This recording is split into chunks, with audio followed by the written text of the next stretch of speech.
ಹೋಗುವ ಪಯಣವೆಲ್ಲಿಗೆ ಮಗನೇ? ಓಹೋ ಅಮ್ಮಯ್ಯ, ಈಗ ನಾನು ಹೋಗುವ ಕಾರ್ಯವೇನೆಂದರೆ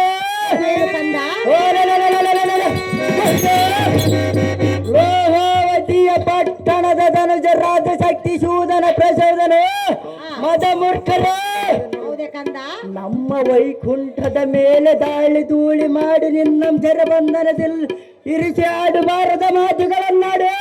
ಹೌದು ಪುತ್ರ, ನಿನ್ನಂ ದುಃಖ ಪಡಿಸಿದ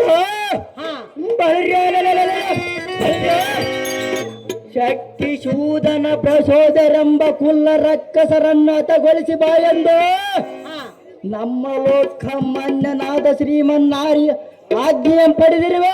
ಹೌದೇ ಮಗನೇ? ಹೌದು ಅಮ್ಮಯ್ಯ. ಈಗ ನಿನ್ನ ಆಜ್ಞೆಯನ್ನು ಪಡೆಯುವುದಕ್ಕೆ ಬಂದಿರೋನು ಮಾತೆ ಪರಮ ಪ್ರಖ್ಯಾತೆ ಮಗನೇ. ಹೌದು ಅಮ್ಮಯ್ಯ. ನಿನ್ನ ತಂದೆಯಾದ ವಿಷ್ಣುವಿನ ಅಪ್ಪಣೆ ಆಯ್ತೆ ಮಗನೇ? ಹೌದು ಅಮ್ಮಯ್ಯ. ಹಾಗಾದ್ರೆ ನನ್ನ ಅಪ್ಪಣೆಗೋಸ್ಕರವಾಗಿ ಇಲ್ಲಿಗೆ ಬಂದಿದ್ದೀಯಾ? ಹೌದು ಮಾತೆ. ಹಾಗಾದ್ರೂ ನಾನು ನಿನಗೆ ಅಪ್ಪಣೆಯನ್ನು ಕೊಡಬೇಕೆ? ಹೌದು ಮಾತೆ. ಹೇಳು, ನಿನ್ನ ಕೇಳ ಚೆನ್ನಾಗಿ ಹೇಳು.